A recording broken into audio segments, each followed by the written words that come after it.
Hey everybody, it's Jordan with Warpfire Minis. If you've been looking at the tier lists coming out or win rates, you're going to see Skaven, we're down there on the rock bottom. But we can still win games, so let's talk about how.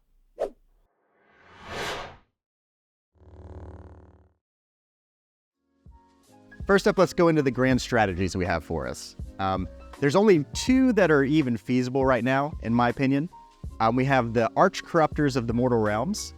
That one, in the Skaven book, there's a variety of them, but all of them are the same, where you have to have 3 heroes alive from Clan Verminus or Clan Pestilence or whatever clan you want. But it also includes Master Clan heroes.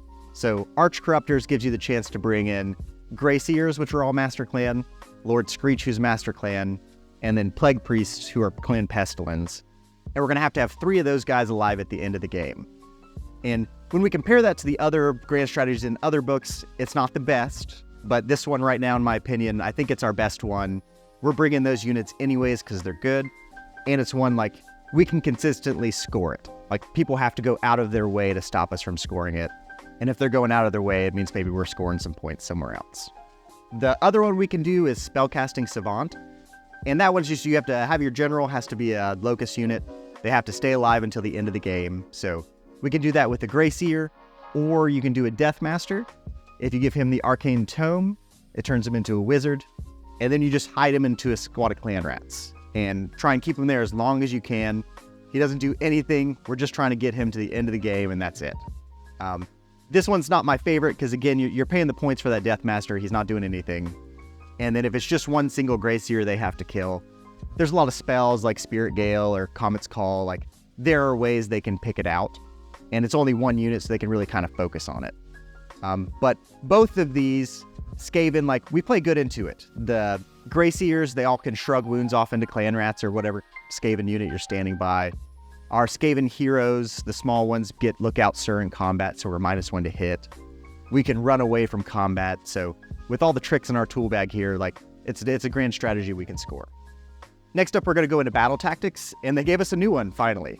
We got this Battlescroll update, and this battle tactic was probably the best thing that came out for us in it. It's called Flee, and we just have to retreat with a hero and retreat with a battle line unit. And that's something like you can't score at turn 1. It's not a free gimme like other armies, but this one, usually turn 2 or turn 3, this is something we can consistently score. And it just gives us an extra battle tactic on top of the general handbook one, where now we can do, like, we don't necessarily have to score magical dominance if they're in our range turn 1. Like, sometimes that one's risky. If you're playing Khorne, they can auto unbind it, or they've got Croak, they're at +3 to unbind, so it can get challenging. Where this one, just through the course of the game, it's one extra one we can score. So, like, A+, thanks Games Workshop, appreciate it. Then for battle tactics, we've got to score 5 over the course of the game, right? So we've got that new one we just talked about. We've got Invaders. That's just getting out of our zone, super easy. We got Surround and Destroy, where we just get to 3 different board edges. That, like, we hop through some knotholes, pretty easy.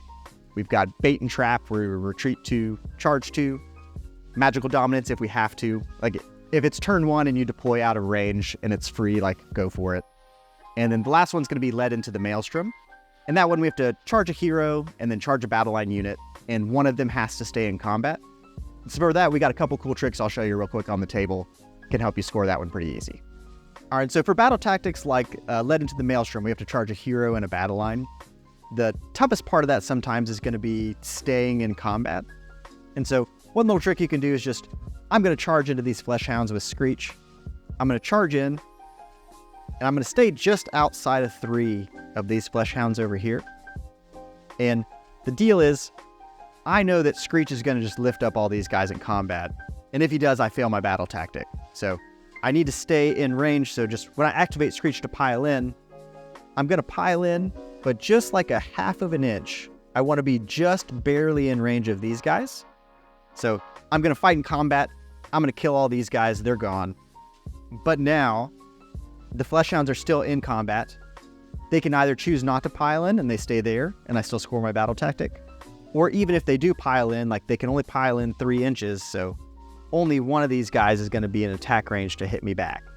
And so I'm scoring my battle tactic with very little negative effect to Skreech himself. Like, one Flesh Hound's going to do 1 to 2 damage. That's fine.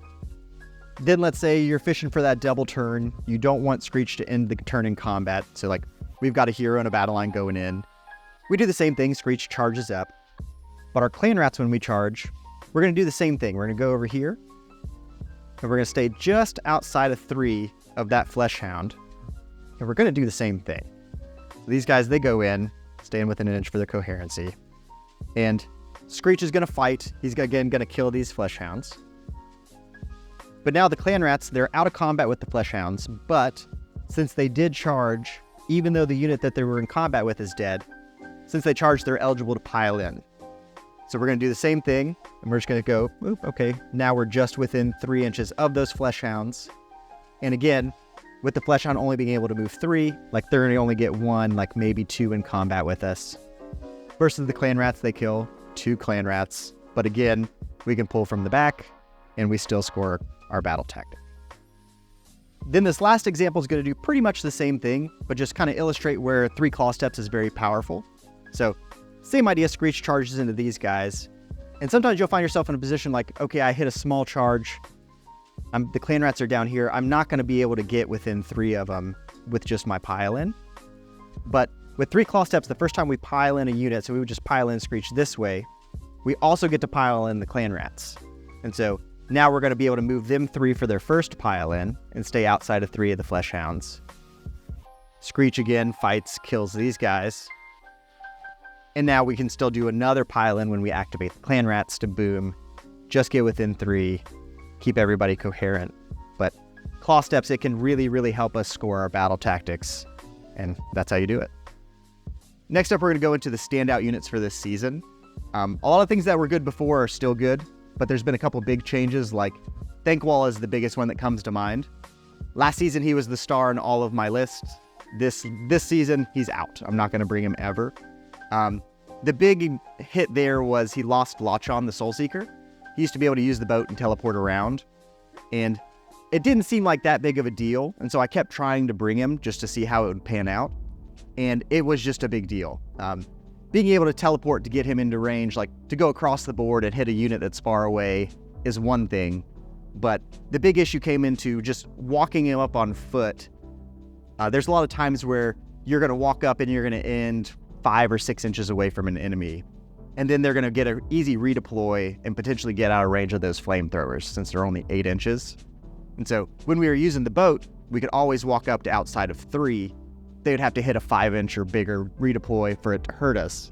And the enemy would know that. They know rolling a 5 up, the odds are against them. So sometimes they just wouldn't even go for it. But now, like if I'm ending 6 or 7 inches away, we're talking a 2-inch redeploy gets them out. They're going to do that, and they're probably going to succeed. And now Thanquol did nothing. The +3 to unbind's really good, but if the flamethrowers aren't doing it, just Thanquol's not doing it for me. On the brighter side, we still have the Warbringer. He's still like probably the best unit we have. He's the hardest hitting thing in our book. You give him the Warpstone Charm and Devious Adversary. He's Ren 3. He's doing a bunch of attacks. You Flaming Weapon is Glaive. Now they're damage 3, and just he can walk up to most things in the game and just drop the whole squad or drop the big monster, no problem. You add in that we're in a pretty heavy melee meta right now, and Death Frenzy is just that much better. So Warbringer with Death Frenzy on him, we're going to Death Frenzy our Plague Censer Bearers, our Hell Pit, just everything we have wants Death Frenzy. Nobody wants to go against that. We're going to try and use that Primal Dice to help it go off. Enemies are going to target this spell to try and unbind it, but just try your best to get it off. It's going to help you win games for sure. Next up is Lord Skreech. I was a big proponent of him last season, and this season he just got even better. The different stances for getting -1 to hit or +1 to spell casting are huge. Then his spell, it casts on 8. So last season there was no way to make that better other than stand next to the gnaw hole or using your magic stance. So now we got Primal Dice, right? So rolling an 8, when you're throwing a Primal Dice, like we're consistently getting his spell off. It's consistently a problem for our opponent. And being able to summon in that extra squad of Clanrats from however much damage you do with the spell is just massive this season. So this season, a lot of the battle tactics and just strategies overall, you want to have more units on the board. So getting free units is just the dream. It's like you could hit that spell, drop units on an objective. You can hit that spell, drop units on a board edge to set up a surround and destroy. You can even, like, there are times where I summon in the Clanrats, set them outside of 9 of an enemy, try and hit for that big charge, or soak up an Unleash Hell with them charging in first. And then he still does a lot of damage too. So the Glaive's 6 attacks, the Plague Reapers are 8 attacks. They're all 2 damage each. He's got his one stance where you go Rend 3, damage 3 on his Glaive. You set that up next to the Warbringer into something with the Warpstone Charm. Now Skreech is Rend 4. Rend 4 is a bad time for everybody else.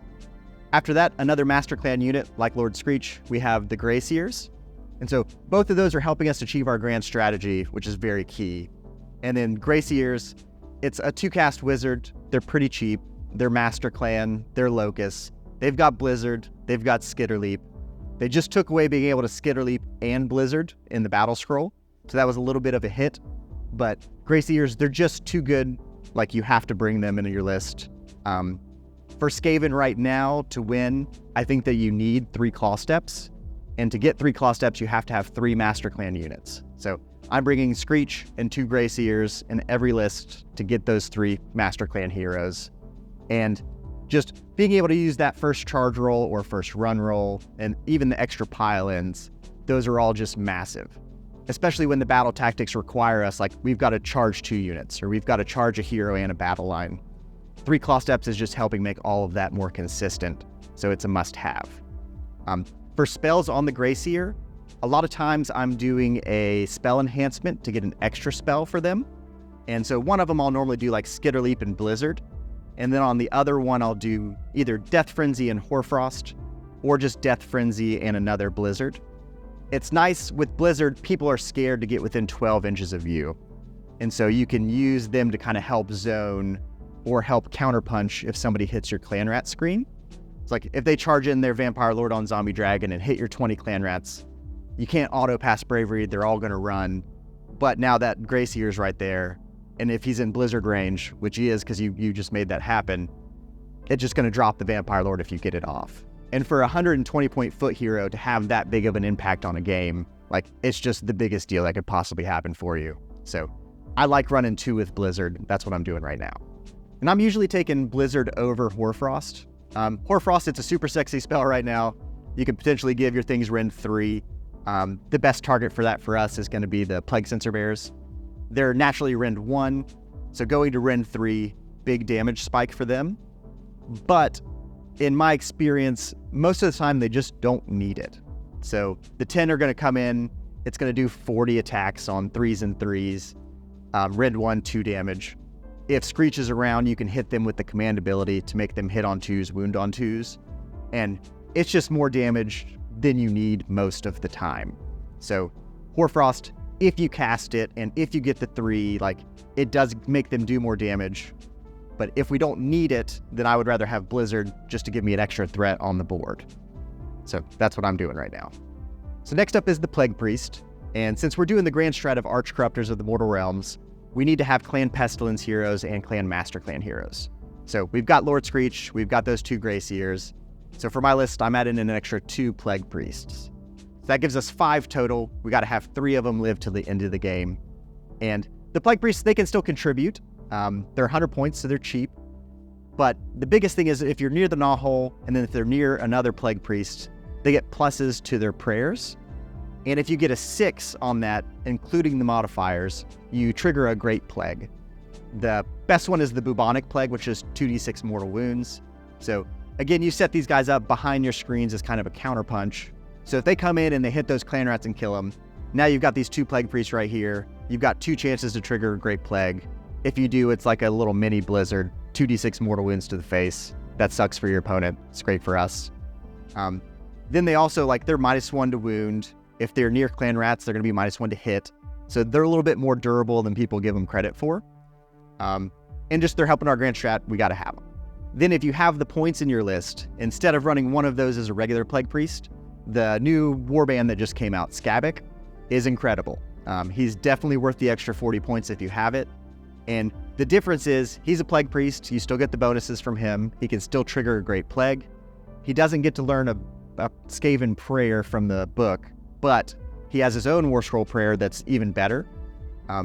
If you have to be within 13 inches of an objective, and then he befouls an objective, and everything on that objective on a 4-up takes D3 mortal wounds, which is cool. But now, if you have his little companions, Skabbik's Plague Pack, then if they are on that objective, only they can contest the objective. And so, it's something where if you're playing into Soulblight and they've got 40 zombies on an objective, you cast this prayer that can't be unbound, you walk his little buddies on there, and now your one guy trumps all the 40 zombies. And when you add in like our Clanrat screens, there are times where you can make it really frustrating for your opponent, especially on like a mission like the Pulse, where you get bonus points for being on a single objective. Like being able to totally deny your opponent points on that objective at all is huge. So Skabbik, if you got those extra 40 points, like definitely do it. Even his buddies are really good. For 40 points, you're getting 10 wounds worth of guys. The little rat does 4-up D3 mortal wounds. There's like one Censer bear in the group that does pretty good damage. So for 40 points, like that's a unit you can go run to a board edge and not worry about like wasting their movement going over there. It's 40 points. Or if your opponent kills them, 40 points down, who cares? So if you got it, definitely do it. Going into the regular units, we're going to get into Clanrats. It's the MVP of every Skaven list. You want to bring at least 2 squads of Clanrats in every list, probably 3 if you can swing it. And they're just one of the best battle line units in the game. Like, I went over this in the last Skaven video we did, but it's 20 dudes, it's 100 points. The D3 of them coming back to life helps with their bad bravery. And a lot of times you can use that extra D3. Opponents, they don't think about that when they think about how many people are contesting the objective. And so right at the very end of the turn after Battle Shock, you're getting D3 guys back, and a lot of times you can use that to swing the objective your way. Like all of a sudden you're adding on 3 extra dudes. Boom, that's pretty big. Next up, we got Stormvermin. I'm not running these right now, but the meta is pretty melee focused.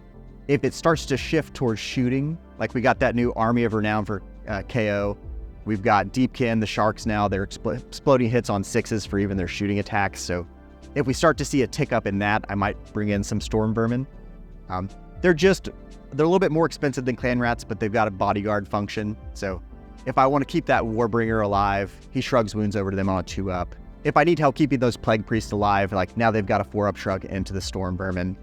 So we'll see how things play out. Like if it shifts that way, I'll start to bring them again. But right now, melee builds, like we don't need it, just bring Clanrats. The next unit is Plague Censer Bears. And for this season, like they are just incredible. It's one of those units like you're going to hit your opponent with them, blow up whatever. They're going to ask you, oh, how many points was that? And you tell them, oh, well, 10 of these guys is 180 points. And like their jaw's going to drop because they can't believe how cheap these guys are. And they're right. Like they are too cheap. I don't know how we're dodging the raise on these guys, but we'll take it. They're just so good. It's 20 wounds. They've got a bad save, but they're -1 to be wounded in combat. And they just hit like monster trucks. They do incredible damage. What you do is you want to pair those up with a Warpgrinder. I like to have at least 1 unit dug down deep.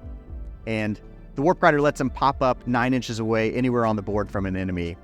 And using that 3 claw steps charge, we've got like a 70% chance of hitting the charge from Deep Strike. And again, those 10 guys, they just do so much damage that like you've got a Vampire Lord on Zombie Dragon that's unrendable. Like even if I throw my Warbringer in, he can't kill him. But like these 10 little monk dudes can just pop out of the ground and zonk him. So Plague Censer Bear is like pretty much a must take. I have at least 1 unit of 10 and dug down with the Warpgrinder. If you want to bring a second unit of 10 or another 5, like I don't blame you. If you wanted to do a spam list of just these guys, like it's probably going to be great. So Plague Censer Bear is definite thumbs up. After that, we got a points drop on this guy, the Help Hit. He went from 200 down to 180. And again, this was something we didn't need, but we'll take it. For 180 points, again, this guy is just super points efficient. It's 16 wounds on a 4-up save. That's the enhancement you give him. There is no other enhancement worth taking. Don't even think about it. Do that one. He can clear hordes just in an unbelievable way. His Avalanche of Flesh ability, you charge into a unit, you get to do for every model in that unit within 3 of him, you get to roll a dice on a 2-up, it does a mortal wound. And you get to re-roll it the turn you charge. So a 2-up re-rolling, like whatever horde unit you just hit is dead from that alone. And he still has 6 attacks at Rend 3, 2 damage, and another 6 attacks at Rend 1, 3 damage. They're 3s to hit, 3s to wound. If you keep Skreech in range, that's another great target for his command ability to give him +1 to hit, +1 to wound. So you're doing a bucket of mortals, you're hitting on 2s, wounded on 2s. Again, if we got that Warbringer nearby, that Rend 3 attack is now Rend 4. Just for 180 points, incredible. The only downside is this 2d6 movement can be swingy. So typically turn 1, if I can't send him through a gnaw hole to try and just alpha strike somebody, I'll usually use a Master Clan run to try and help him get where he needs to be. So you want to roll the run roll with somebody who doesn't matter. Like if I know I'm going to keep a Gray Seer down by my gnaw hole for the plus to cast, I'll roll a run roll for him first to try and fish out a big one. So if I get a 6 with him the first time I roll it, now I can use that for the rest of my army. So I'll do that with the Gray Seer first, and then with the Help Hit, you still get to roll your run roll, and if it's good, great.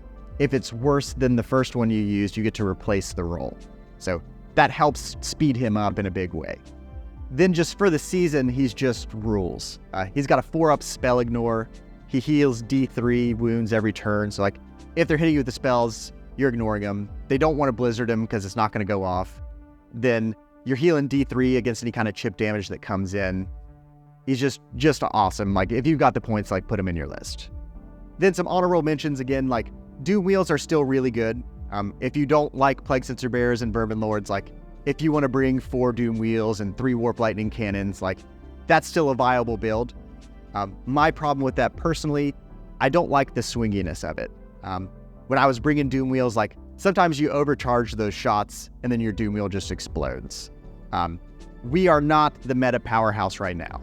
And so in a game where things are tough, I personally feel like I can't afford those downswings. So if I shoot that Warp Lightning Cannon and it blows up, like I was a little bit behind to start, now I'm really behind. So that's where I'm liking the Censer Bears, the Help Hit, and the Vermin Lords. Like these guys are just very consistent. They're going to get where I need them to be. They're going to be able to do this much damage. And there's no risk of them blowing themselves up. And that's not to say you can't bring those units and succeed. It's just there are going to be games where it goes excellent, and then there are going to be games where it goes really bad. And I'd rather just kind of live in that middle zone. One other thing worth mentioning, we've got the endless spells. So Warp Lightning Vortex is still really good. On a personal level, I've never had the damage really spike for me, but the potential is there. It's a big zone. You can do a bunch of mortal wounds. You can pop those support heroes with it. With Primal Dice in play now, it's a little bit easier for your opponent to unbind. So into things like the Varangard Slaves Darkness list or Gloomspite Gits, where they had the squigs where they're all running and charging. Vortex used to just be massive because you could cast it, you do your damage as whatever, but the big deal is you were stopping their run because they can't run if they were in range of that Vortex. Now with Primal Dice, they're going to be able to unbind it more often than not, but at least now like they're having to try and unbind it and likely have to use a Primal Dice. Now you've got the primal advantage to try and get Blizzard off or make sure Death Frenzy goes off. So even if you don't get the benefit of stopping the run, you're still getting the benefit of those, like gaining that primal advantage. And talking about the primal advantage for battalions, I'm running the Acolyte battalion in all of my lists. It's the one where you get a 3-up, you get an extra primal dice. And since our spells are so important to us, having the extra primal dice or that primal advantage against your opponent is really, really big. And so I'm putting that into every list. And then for the extra spell one, you run a Command Entourage or a Warlord Battalion. That one you don't necessarily have to have, but for me, like I am doing it. I'm not going to be low drops no matter what. Skaven, like unless you're running Stormvermin, has never been a 1-drop list. So I'm high drops. I'm fine. I'm going to get all the benefits I can. All right, then I just wanted to walk you through. This is the list that I'm actually playing right now, just to give you an idea of how it all comes together. So first up, grand strategy, I'm going that Arch Corruptors of the Mortal Realms. We got to have 3 heroes alive at the end. Between Master Clan and Pestilence, we got those guys in there. For the Triumph, I'm going Inspired. That's the +1 to wound once per battle. And that one I'm normally using on the Plague Censer Bears. If they come in from Deep Strike, sometimes they're out of range of command abilities. So I could pop that, give them +1 to wound, just to get that little bit of extra damage through. Then for heroes, we're doing the Warbringer as our general. He has to be the general to get Devious Adversary, and then we give him the Warpstone Charm to get the extra rend, just to help him do more damage, and all the rest of our army do more damage if they're near him. That -1 rend, it applies to enemy units that are near him, so like tag teaming and driving in multiple people into the same unit or units that are nearby, very beneficial for us. Next up is Lord Skreech. For him, just another heavy hitter on our list. He's a Master Clan hero that's durable, and he's got good tricks between his spell and his different stances. So Lord Skreech, thumbs up. We got 2 more Gray Seers. I do Skitterleap and Blizzard on one, then I'm doing Death Frenzy and Blizzard on the other. These are Master Clan units just like Skreech to help us with the Grand Strat. Then we've got 2 Plague Priests. These guys, one's got Filth, which is +1 to wound for Pestilence unit. We're putting that onto the Plague Censer Bears. And then the other one's Rabid. That gives +1 to the attacks characteristic, again going on those Plague Censer Bears. For the regular units, we start things off with 2 squads of Clanrats. Again, that's the minimum I would take. If I had room for more, I would put more, but 2 squads of Clanrat, they're just great battle line. We need battle line to charge. We need battle line to stay in combat. Clanrats are excellent at that, so they're in there. We've got 2 squads of 10 Plague Censer Bears. And again, these are 20 wounds. The Plague Priests make them battle line, so they're going to help us score our battle tactics. And they just do 1,000,000 damage, so awesome. We've got 1 Warpgrinder. So again, I start with 1 squad on the board. That one's normally getting all the buffs, so it's getting Rabid, it's getting Filth, it's getting Death Frenzy or Dreaded Death Frenzy. We want to buff those guys to the moon. Then the other squad's going with the Warpgrinder and Deep Strike. We don't have heavy shooting in the list, so that 1 Deep Strike threat lets us get to a backline. Like if they've got some archer units back there or some support heroes that are very important, or if you're playing Beast and they've got Bellicor sitting in the back line and he hasn't used Dark Master yet, like we can drop these guys in and fish for that big 9 and then just kill them. So it's nice having a Deep Strike threat. If we didn't, like we would just be coming at you from the front, and in some matchups that can be a little bit tough. Then we've got the Help Hit. Again, the points drop, like thank you, we'll take it. I think that he's pretty much an auto include for me in all of my lists. Hits super hard, 16 wounds. I like having an extra monster in the list, and just for 180 points, this guy's killing it. After that, we just got the battalions. We're running the Acolyte Battalion for the extra primal dice, and then we've got a command entourage to get the extra spells. And that's what let me get, like, I've got Flaming Weapon and Levitate on the Warbringer. Levitate's not something I'm casting all the time, but if I find myself in a bad combat where I need to retreat and they've got me surrounded, it gives me escape route. I can cast that out, now I can fly, now I can retreat out of combat like normal. It lets me get the extra Blizzard, the extra Death Frenzy on the Gray Seers. Just definitely worth having in my opinion. And so the overall theory on this list is, it's just basically bringing 5 real heavy hitters, like between the Warbringer, Skreech, the Help Hit, and the 2 squads of Plague Censer Bears. 5 threats that can do like real damage. It's a lot for any army to deal with. I think if we try and play like a slow, grindy game, the other armies right now just do it better than us. So I'm coming out swinging. Like I'm just trying to come out. I'm going to kill a bunch of stuff. I'm going to kill a bunch of stuff fast to try and get ahead. If I can get ahead, then I can stay ahead and cruise for the rest of the game. So like there are often times in some matchups where I'm going to Skitterleap a Vermin Lord up. I'm going to Gnawhole that Help Hit. I'm going to Warpgrinder the Plague Censer Bears. The other Vermin Lord's going to move his full 12 up. Then we're fishing for that 3 Claw Steps charge. If I hit it, the whole army's in. And between hitting things, clearing screens, getting the extra pile in from 3 Claw Steps, and just good positioning, there's a lot of armies where you can just take them out turn 1. If not turn 1, like by turn 2, it's usually over. And that's not the play you want to make every game, right? Like there are some matchups where like it might be the only route to victory, but I would say on average, I'm not doing that turn 1. Like normally turn 2, now like things have opened up a little bit. I've got some good avenues, a good place for those Plague Censer Bears and Deep Strike to hit. But by turn 2, like I am going full in and I'm trying to kill your opponent's army. And the reason I'm doing that is the battle tactics are a little bit tougher this season, so I need to be able to score, like charging a hero and charging a battle line requires me to be going in. To retreat to and charge to, like I have to be going in. All of the tactics require us, like we've got to be in combat or getting into combat. So that's where we want to be. If we try and sit back, like Soulblight's just going to outbody us. All the other armies have recursion and summoning. Like the later the game goes, the stronger they get. So we need to just get in there by turn 2 and turn 3. Like you need to be full in and like trying to finish the game right then and there. And then with 5 serious threats in the list, like you can go ahead and boom, drop all your stuff right in your opponent's face. And in the kickback, like they're going to be able to kill 1 more often than not. Sometimes they'll be able to kill 2 of your threat units. But usually killing 3 isn't going to happen, especially when you consider like our Vermin Lords can retreat out of combat. So like, okay, you killed the Warbringer, now watch Skreech run away from you. So we're not going to lose all those threats. Then we go to the next turn, like we still have 3 or 4 threats in your face. Boom, we're going to finish it. Then other than that, in the backfield, like we're just taking objectives with our Clanrats. We want to position the Gray Seers behind those Clanrats. You want to stay within 3 inches to make sure you get your Shrug on any damage that comes in, and you get your Lookout Sir.